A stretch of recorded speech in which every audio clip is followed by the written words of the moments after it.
Savait-elle, en l'épousant, qu'il deviendrait l'un des visages cultes de la télévision française? Pas sûr. Mais Dany Saval n'a jamais lâché Michel Drucker, fidèle et éternel soutien, elle a toujours été présente, quelles que soient les épreuves. Un pilier qui compte pour l'animateur, comme il l'a confié récemment dans le podcast chez Jordan. La qualifiant de sainte, il a expliqué qu'elle le soutenait à chaque moment, bien qu'elle aurait aimé le voir arrêter la télé plus tôt, pour arrêter de le voir stresser. Il faut dire que Michel Drucker est à l'antenne depuis 1964 et que son hyperactivité au travail a fini par lui jouer des tours. Opéré du cœur fin 2020, il avait frôlé le drame et avait dû prendre plusieurs mois de repos.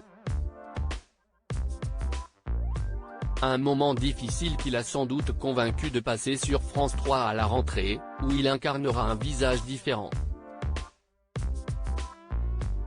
Mais sûrement pas d'arrêter la télévision. À 80 ans, il espère encore être présent l'année prochaine pour les Jeux Olympiques, provoquant l'admiration de ses confrères, jeunes ou moins jeunes. Thierry Ardisson, qui le connaît depuis plusieurs décennies, avait même été encore plus cash: on sait que Michel Drucker va mourir s'il quitte l'antenne. Un couple solide qui veille l'un sur l'autre, mais Dany Saval veille au grain sur la santé de son mari, à qui elle déconseillait déjà en janvier de reprendre l'une de ses activités, son seul en scène qu'il a monté depuis 2016. Ma femme pense que je suis maso, avait-il expliqué à nos confrères de gala. Elle me dit, après tout ce que tu as encaissé, tu as besoin de cette fatigue et de ce stress? Le stress, c'est lui qui m'a emmené sur le billard, assurait l'animateur. Et être seul sur scène, c'est l'exercice le plus terrifiant. Mais mes angoisses se sont calmées. Qu'est ce qui pourrait m'arriver de pire? Avait-il conclu, peu de temps après son opération.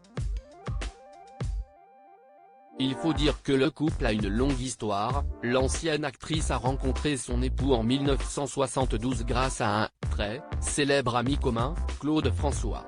À l'époque, le chanteur anime une émission avec Michel Drucker et lui présente une jeune femme déjà mariée et divorcée 3 fois, mère d'une petite Stéphanie avec Maurice Jarre. C'est le coup de foudre entre les deux, qui se marient peu de temps après à Las Vegas, où Dany Saval avait épousé son compagnon précédent. Ensemble, ils n'auront pas d'enfants, ne ressentant pas le besoin et sachant que sa femme avait été traumatisée la première fois par sa grossesse difficile, l'animateur s'est contenté d'élever la petite Stéphanie, devenue décoratrice de plateaux de télévision.